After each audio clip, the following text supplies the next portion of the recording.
మత్తయి సువార్త 11వ అధ్యాయం.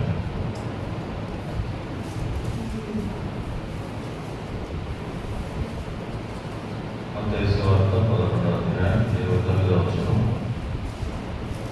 మనం కలిసి చదువుదాం. మత్తయి సువార్త 11వ అధ్యాయం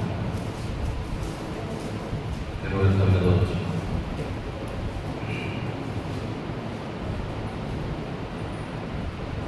నేను సాత్వికులను దీన మనస్సులో కనుక మీ మీద నా కాడి ఎత్తుకొని ఆ యొక్క నేర్చుకుని అప్పుడు మీ ప్రాణములకు విశ్రాంతి కలుగును. ప్రభు సాయంత్రం చిన్న ప్రార్థన చేస్తాను.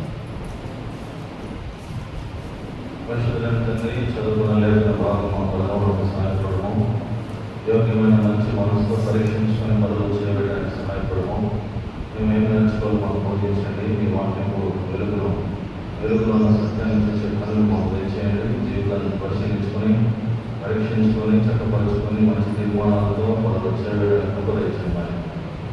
ఈ యొక్క సమయం దేవుని అయోగ్యులను అనుకరించము, ఏ మాత్రం అర్హులను అనుకరించి మీ మాటలు దయచేయమని యేసుక్రీస్తు ప్రభువును ప్రార్థించి స్తుతించి వేడుచున్నాము తండ్రి.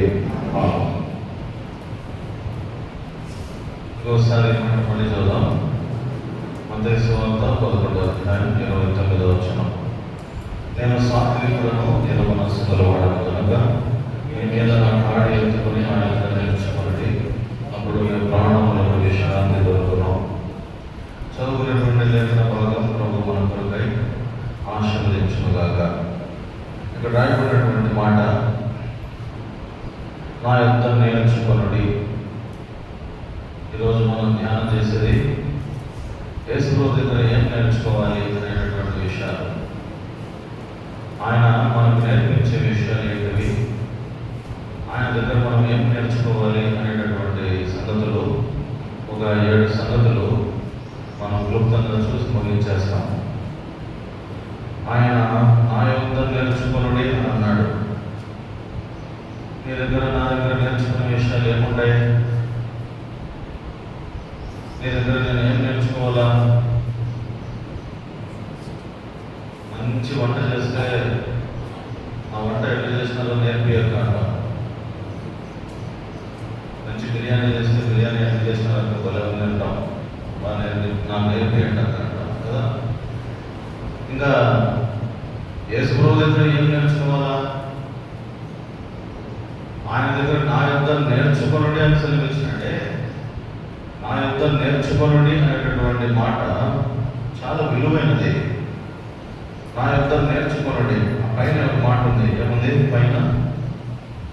నేను సాత్వికుడను దీన మనస్సు గలవాడను కనుక మీ మీద నా కాడి ఎత్తుకొని నా యొక్క నేర్చుకొనుడి.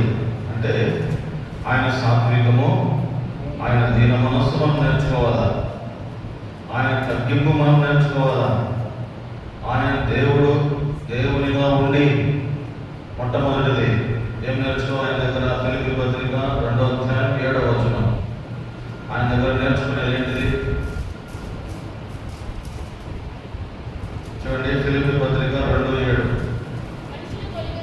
మనుషుని పోలికగా పుట్టి దాసుని స్వరూపం ధరించుకొని తను దాసుని స్వరూపం ధరించుకున్నాడు. మనకు అర్థమయ్యే భాషలో మాట్లాడుకోవాలంటే ఆయన తన స్థాయిని వదులుకొని దేవునిగా ఉండే భాగ్యం ఆయన విడిచిపెట్టేసి తన స్థాయిని వదిలిపెట్టేసి భూమి మీదకి వచ్చినాడు. ఎట్లా వచ్చినాడు ఆయన ఈ భూమి మీదకి? నరుని రూపంగా వచ్చినాడు. ఆయన ధనవంతుడు, ఆయన ఐశ్వర్యవంతుడు, ఇలాంటి గొప్ప ధనికుడైనటువంటి దేవుడు ఎట్లా వచ్చినాడు భూమి మీదకి? దరిద్రునిగా, నేను నిమిత్తము నా నిమిత్తము దరిద్రునిగా వచ్చినాడు. ఏమీ లేని వారిగా పశువుల పాపలో పుట్టాడు. ఎంత గొప్ప దేవుడైనా ఎంత తగ్గించుకున్నాడు, తన రూపమును తన స్థాయిని వదులుకున్నాడు. మన స్థాయిని వదులుకుంటామా?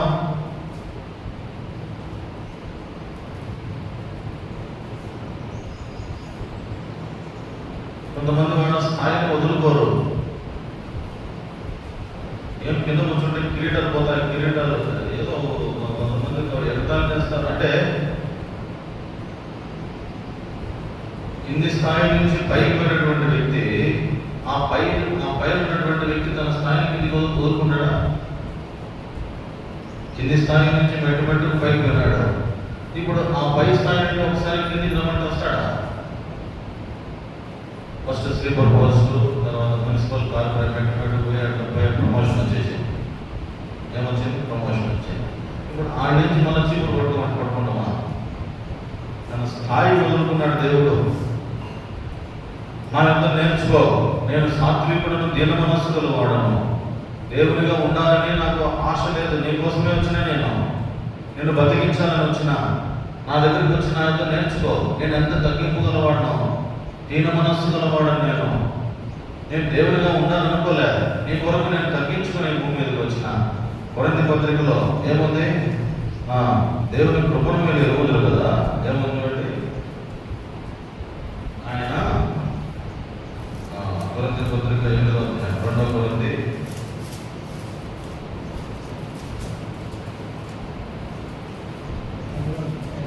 9వ వచనం.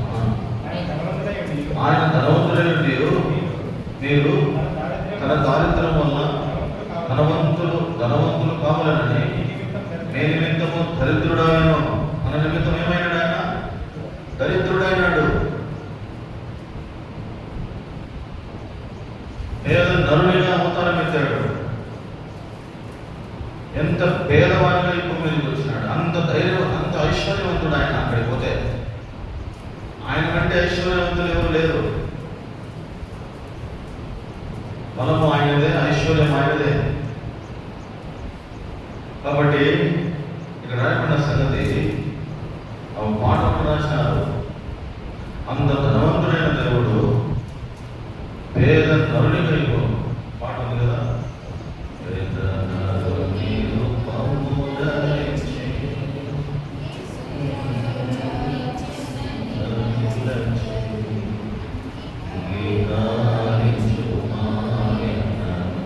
అంటే ఆయన ఎంత తగ్గించుకొని వచ్చినాడు, తన స్థాయిని వదులుకున్నాడు. తగ్గింపు కలిగినటువంటి దేవుడుగా ఉండాలని తను కోరుకోలే. మానవునిగా నృత్యునిగా వచ్చినాడు. పూర్తిగా ఖాళీ చేసుకున్నాడు. ఆయన దగ్గర ఏమీ పెట్టుకోలే. నీ దగ్గర ఏం బదులు కోరుకోలే. నువ్వు ఏదో ఇస్తావని చెప్పి ఆయన ఈ భూమి మీదకి రాలే. కాబట్టి ఆయన గురించి చెప్పాలంటే ఆయన దాసుని స్వరూపం ధరించి ఆయన లిప్తులుగా నీ కోసం, నా కోసం మానవ రూపం ఎత్తినాడు. కాబట్టి ఇది మొట్టమొదటిది. ఆయన దగ్గర నేర్చుకునేది ఏంటిది? ఆయన దాసుని స్వరూపం. నీకుందా ఈ వినయం ఉందా? ఈ తగ్గింపు ఉందా? ఈ సాత్వికం ఉందా? ఉంటే కోరపంపలు పొందు. రెండవది యోహాను సువార్త 13వ అధ్యాయం 34వ వచనం. యోహాను సువార్త 13వ అధ్యాయం 34వ వచనం.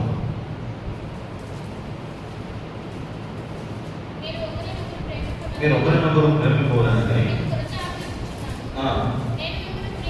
నేను మిమ్మల్ని ప్రేమించినట్టే మీరును ఒకరినొకరు ప్రేమించుడే. ఇది ఆయన నేర్చుకునేది. నేను మిమ్మల్ని ప్రేమించినట్టే మీరును ఒకరినొకరు ఏం చేయాలంట? ప్రేమించుకునుడే.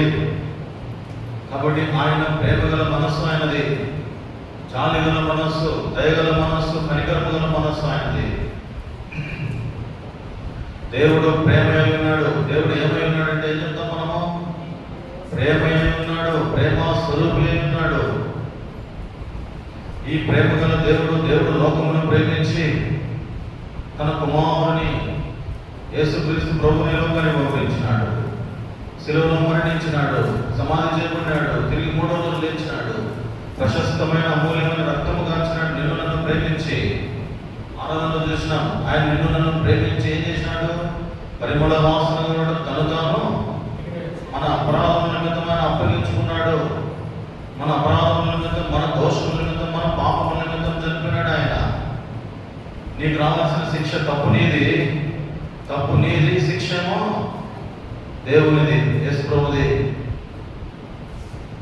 అందుకనే ఉచితంగా రక్షించబడ్డాం. సొమ్ము కొరిది సోకూడదు అంటారు కదా, అంటాం కదా. తప్పు చేసింది నువ్వు, నేను. శిక్ష అనుభవించాల్సింది ఎవరు? తప్పు చేసింది నువ్వు, నేను. శిక్ష అనుభవించాల్సింది ఎవరు? నువ్వు నేనే అనుభవించాలా, కానీ ఎవరు అనుభవించినారు? నీకు నాకు ప్రతిఫలంగా ఆయన అనుభవించినాడు. స్వరూపమైన సొగసైనను లేక ఎన్ని బాధలు, ఎన్ని దూషణ మాటలు, వడ్రంగివాడ దయాలు పడినవాడ అన్నారు, తిండిపోతూ ఉన్నాడు, తాగుపోతున్నారు. మతేశ్వరంలో ఈ ప్రశ్న రావచ్చు, ఏమనంటే ఆయనను ఏమని దూషించినారు చెప్పండి. ఆయన ఏమని దూషించినారు చూడండి అన్నమాట. చెప్తారా ఎవరో? వచ్చిన చెప్పండి. మతేశ్వరంలో 11 అధ్యాయం 19వ వచనం. యేసుప్రభువు వారిని ఏమన్నారు? మనుష్య కుమారుడు తినుచు త్రాగుచూను వచ్చాడు కనుక ఇదిగో వీడు తిండిపోతును, మద్యపానీయు, సుంకరులకు, పాపులకు స్నేహితుడు. ఎన్ని దూషణ మాటలు!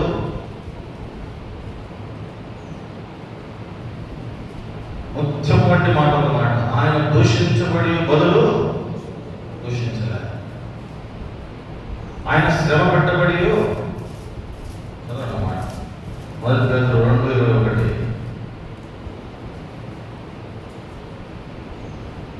1 Peter 2:23.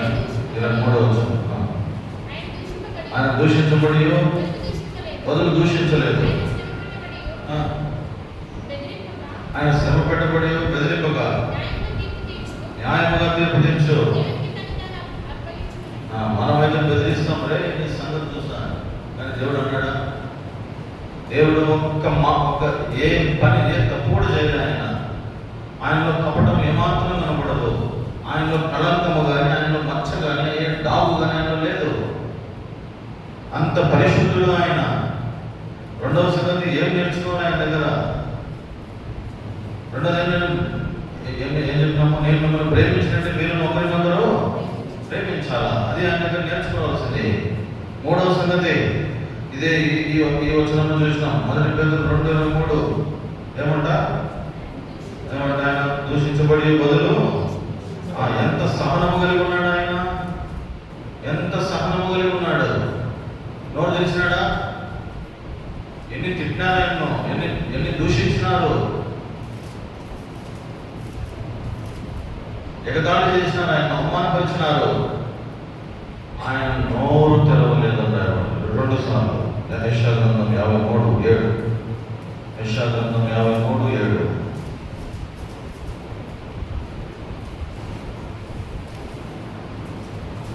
చాలా విలువైనటువంటి మాట.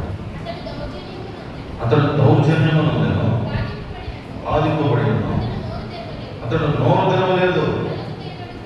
వదకు తేబడు గొర్రెపిల్లయు వచ్చి కత్తరించు అనే గొర్రెయు మౌనముగా ఉన్నట్లు తెలిసినాడండి.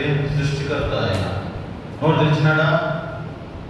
గడ్డం పెరిగే వారికి, తుఫాను ఉమ్ము వేసే వారికి దౌర్జన్యం పొందినాడు, అప్పగించుకున్నాడు. తన శరీరాన్ని అప్పగించుకున్నాడు. చాలుగా దున్నపడింది నీ కోసం, నా కోసం. ఎన్ని కొరడా దెబ్బలు, ఎన్ని దెబ్బలు పొందాడు ఆయన నీ కొరకు, నా కొరకు. ఇది ఆయన దౌర్జన్యం. అసలు కొంచెం కూడా నోరు తెరవలేదు, ఏ మాత్రమో నోరు తెరవలేదు. దూషించబడి బదులు అంటే దీన్ని బట్టి మనకి ఏమర్థమవుతుందంటే ఆయన సహనం, ఆయన ఓర్పు, ఆయన సహనశీలి, శాంతమూర్తి, ఆయన ప్రిన్స్ ఆఫ్ పీస్ అని అంటారు ఆయన సమాధానమునకు కర్త, పీస్ మేకర్ అని అనొచ్చు. 3 సంగతులు నేర్చుకున్నాడు. ఏం నేర్చుకోవాలి ఆయన దగ్గర? ఆయన దాసుని స్వరూపం ధరించుకున్నాడు. కాబట్టి నీకు నాకు ఆ తగ్గింపు మనస్సు. రెండవది ఆయనకున్న ప్రేమ. నేను మిమ్మల్ని ప్రేమించినట్టే మీరు ఒకరినొకరు ప్రేమించండి. తర్వాత మూడవది ఆయన బదులు దూషించాలి, నోరు తెరవాలి. అంటే ఎంత సహనము కలిగి ఉన్నాడు, ఎంత సహించినాడు నీకోసం, నా కోసం. ఓర్పు కలిగినాడు. కాబట్టి ఆయన ప్రేమను గుర్తెరుగుతున్నావా నువ్వు? తర్వాత 4వది లూకా సువార్త 23:4. అందరికీ పరిచయమైన మాట. తండ్రి మీరేమి చేస్తున్నారు, మీరు అడుగురు కనుక వీరిని క్షమించము. క్షమించిన మనస్సు. ఆయన దగ్గర నేర్చుకునేది ఏంటంటే క్షమాపణ గుణం. నా దగ్గర నేర్చుకోడు, ఆ యుద్ధం నేర్చుకున్నాడు. ఏంటిది? ఏం నేర్చుకోలేని దగ్గర ఆయన క్షమించినట్టు మీరును ఒకరినొకరు పరలోకము ప్రార్థన నేర్పించినప్పుడు మీ అపరాధములు క్షమించబడిన ప్రకారం మీరు కూడా మీ అపరాధం ఏం చేయాలా? క్షమించాలని ఉంది. ఆయన మన అపరాధములు క్షమించినట్టు మనము కూడా అపరాధములు క్షమించాలి. కొంతమంది క్షమించరు, క్షమించే గుణం ఉండదు. కాబట్టి క్షమాపణ గుణం ఆయన దగ్గర నేర్చుకోవాలి. తర్వాత ఆయన దగ్గర మనం ఇంకా ఏం నేర్చుకోవాలో చూడండి. యోహాను సువార్త 6వ అధ్యాయము 38వ వచనం, 5వ సంగతి. యోహాను సువార్త 6వ అధ్యాయము 38 చదవాలన్నా? ఆయన ఇష్టం నెరవేర్చుకుంటూ నేను రాలేదు, కానీ నన్ను పంపిన వారి చిత్తం నెరవేర్చుటకు పరలోకం నుండి దిగి వచ్చింది. నన్ను పంపిన వారి చిత్తం నెరవేర్చడం పరలోకం నుండి నేను తండ్రి చిత్తము చేసే దేవుడు ఆయన. తండ్రి చిత్తాన్ని చేస్తున్నాం. మరి నువ్వు నేనేం చేస్తున్నా? నా సొంత ఆలోచన ప్రకారం నేను నడుస్తాను. అది కాదు చేయాల్సింది. నేను చేసేది తండ్రి చిత్తం చేస్తున్నానా, దేవుని చిత్తం చేస్తున్నానా అని మనం గమనించాలి. నా ఇష్టము కాదు, నీ ఇష్టమే ప్రభువా. నా చిత్తము కాదు, నీ చిత్తమే ప్రభువా. ఇలాంటి జీవితం మనం కలిగి ఉండాలి. దీన్ని బట్టి మనకు అర్థమయ్యేది ఏంటంటే ఆయన తండ్రి చిత్తానికి లోపడ్డాడు. మరి నువ్వు నేను ఎవరికి లోపడ్డా? ఎవరికి లోపడ్డా? యేసు ప్రభువారు తండ్రి చిత్తానికి లోపడినప్పుడు నువ్వు నేను ఎవరికి లోపడుతున్నావు? సొంత ఆలోచనలు, సొంత తలంపులు, ఇష్టానుసారంగా ప్రవర్తించినాం, ఇష్టం వచ్చినట్టు నడిచాం. తండ్రి యేసులో అట్లా చేయలేదు. మొదలమాట నా ఇష్టము నెరవేర్చుకుంటూ నేను రాలేదు, కానీ నన్ను పంపిన వారి చిత్తము నెరవేర్చుటకు పరలోకం నుండి దిగి వచ్చాను. ఇది ఆయన చేశాను. ఇది నేర్చుకున్న దగ్గర నువ్వు యేసులో దగ్గర నేర్చుకోవాల్సింది ఇది. ఏం నేర్చుకోవాలా? ఆయన ఇష్టం నేర్చుకోలే. ఆయన ఇష్టం జరిగించడానికి రాలే.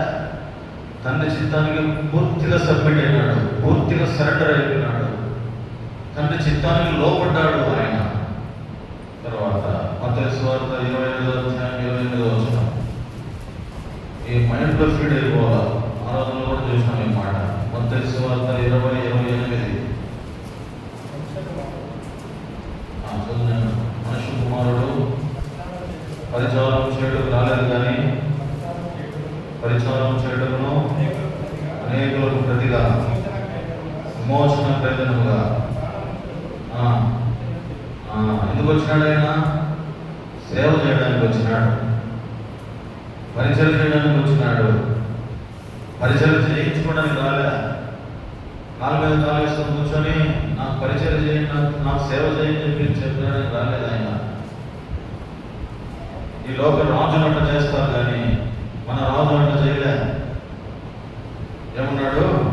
మనుష్య కుమారుడు పరిచారం చేయించుకున్నట్టుకు రాలేదు. అలా చెప్పండి మాట. మనుష్య కుమారుడు పరిచారము చేయించుకున్నట్టుకు రాలేదు, కానీ పరిచారము చేయడమును అనేకులకు ప్రతిగా విమోచన ప్రయోజనముగా తన ప్రాణం పెంచడమును వచ్చాను. అది ఆయన కోసం వచ్చినాడు. ఆయన పరిచయం చేయడానికి వచ్చినాడు, సేవ చేయడానికి వచ్చినాడు. కాబట్టి ఎంత తగ్గింపు కలిగిన దేవుడు. చివరిగా ఇంకొక మాట చూసి ముగించేస్తాం. ఇంకొక మాట మార్కు సువార్త 1వ అధ్యాయం. మార్కు సువార్త 1వ అధ్యాయం 35వ వచనం. మార్కు సువార్త 1వ అధ్యాయం 35వ వచనం.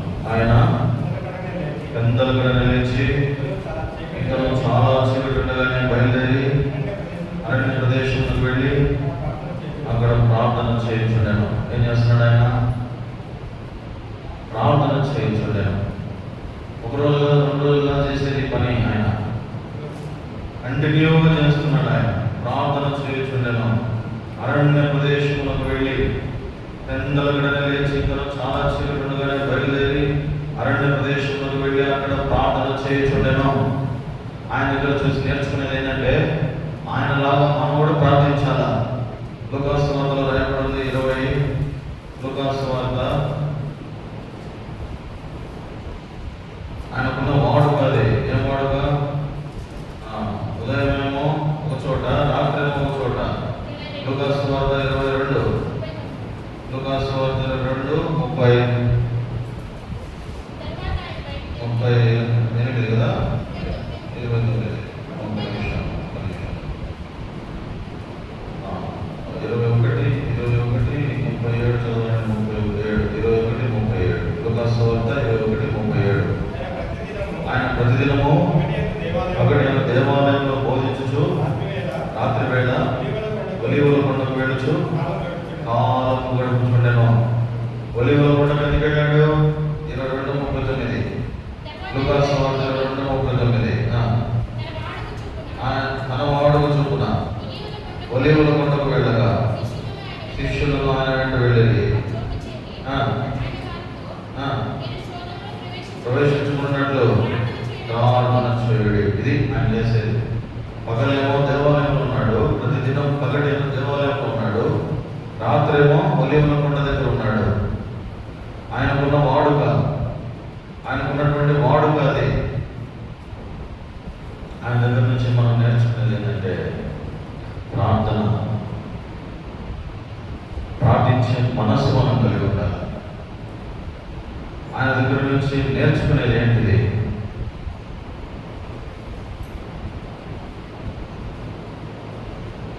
అందరూ తీయండి మాట. లూకాసు వార్త 9:23.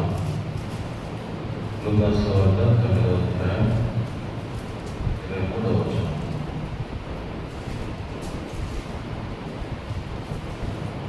లూకాసు వార్త 9:23.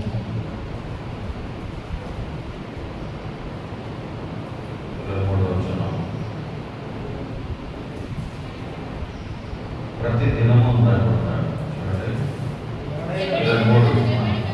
ఎవడైనా నన్ను పడిపోతే అట్లా తనను తాను ఉపేక్షించుకొని ప్రతి దినము ఇది చేయాల్సింది. ఏం నేర్చుకోవాలంటే ఆయన దగ్గర తన సెలవును ఎత్తుకుని ఆయన వెంబడించాలి. ఆయన వెంబడించాలంతే, నో టర్నింగ్ బ్యాక్. ఏం నేర్చుకోవాలి? ఆయన దగ్గర పోతే ఎన్నో నేర్పుతాడు ఆయన.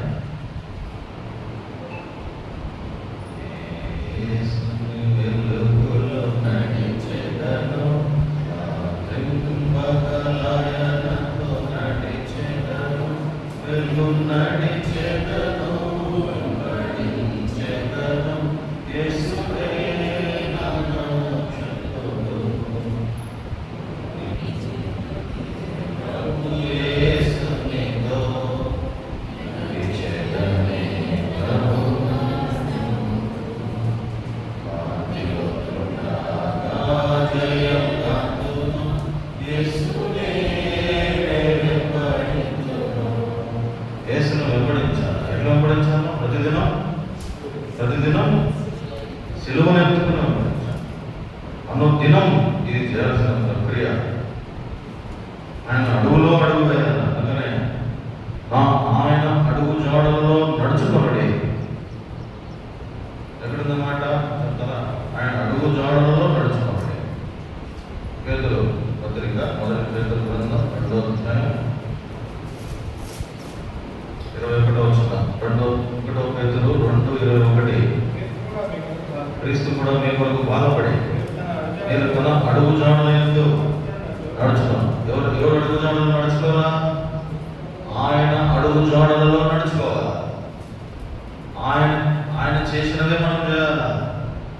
నా ఇష్టం నెరవేర్చుకోవడం నేను రాలే, నా తండ్రి చిత్తం నెరవేర్చుకోవడం, తండ్రి చిత్తానికి లోపడ్డాడు. ఆయన అడుగు జాడల్లో మనం నడవాలి. అందుకని ఆయన మనకు మాదిరి, మీకు మాదిరి ఉంచిపోయాను. Who is your role model అంటే ఒకడు హీరో, గ్రేట్ హీరో అని చెప్తాడు. ఈ లోకము హీరోలు కాదు నీకు మాదిరి. ఎవరు నీ మాదిరి? ఎవరున్నారు నీ మాదిరి? The great king Jesus is my role model అని చెప్పాలి. ఆయన అడుగు జాడల్లో నేను నడుస్తాను. ఎంతో మంది ఆయన అడుగుజాడలు నడిచి జీవితము ఎంత ప్రభావితమైంది వాళ్ళది. నువ్వు ఆయన అడుగుజాడలు నడిస్తే ఎట్లా ఉంటావో కలగానే ఉంటావు. నేను పైన ఉంచుతాడు దేవుడు. నీ దగ్గరికి రావాలంటేనే భయం వేస్తుంది. ఆయన అడుగుజాడలు నడుస్తావు. ఆయన శిష్యుడు, ఆయన శిష్యురాలిగా ఆయన అడుగుజాడలు నడువు. ఆయన దగ్గర ఏం నేర్చుకోవాలా చెప్పండి? 7 సంగతులు ఏం నేర్చుకోవాలి ఆయన దగ్గర? దాసుల స్వరూపం ధరించుకున్నాడు ఆయన. ఎంత తగ్గింపండి దీన మనస్సు గల దేవుడు. నీకుందా దీన మనస్సు? నాకుందా తగ్గింపు? రెండోది, ఆయనలాగా ప్రేమించాలా. ఆయనలాగా నేను మిమ్మల్ని ప్రేమించినట్టు మీరు ఒకరినొకరు ప్రేమించుడి. తర్వాత ఆయన దూషించబడి బదులు దూషించలే. ఎంత సహనం కలిగినాడు. ఆయన నోరు తెరవలే, బదులు మాట్లాడలే, అప్పగించుకున్నాడు. ఆయన దౌర్జన్యమునుంది అప్పగించుకున్నాడు. తర్వాత క్షమించే మనస్సు, క్షమించినాడు. నీకుందా క్షమించే మనస్సు?